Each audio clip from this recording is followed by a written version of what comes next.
हवाले से रहियो जेटीएन न्यूज़ आवां जावेद उस्मान बेजरानी। नाज़रीन ख़बर आहे घोसपुर मां जेका अवां सां शेयर कयूं पिया।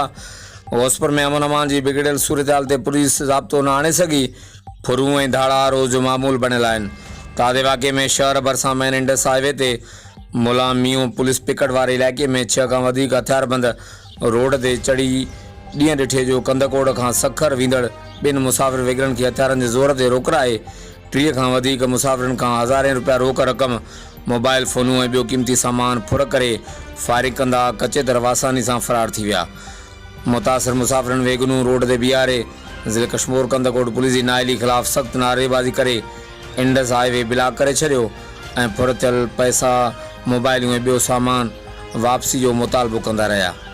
अधु कलाक बाद घोसपुर पुलिस वाक़े वारे हंधि पहुची SHO घोसपुर एजाज़ अहमद खोसो मुसाफ़िरनि सां ॻाल्हियूं करे ॾुआरनि खे पकड़ण जी ख़ातिरी कराइण बाद रोड खोलरायो। वाज़े रहे त घोसपुर में हलंदड़ महीने दौरान फुर जो ही 5हों वाक़ियो पेश आयो आहे ऐं अॼु जी पुलिस कख बनी बीणो न कयो आहे, जंहिं सबबु आवाम सख़्त ख़ौफ़ ऐं मायूसी में वरतल आहे। हर वक़्तु आगाहण लाइ ॾिसंदा रहो जेटीएन न्यूज़। जो फ़र्क़ु थी वई आहे वेन वारे खां हथड़ी करे पुलिस चौकी जे साम्हूं आवाम वञे त वञे काॾे। ॾिसो था त रोड हींअर बंदि कयो आहे। अवां छा थियो आहे सर?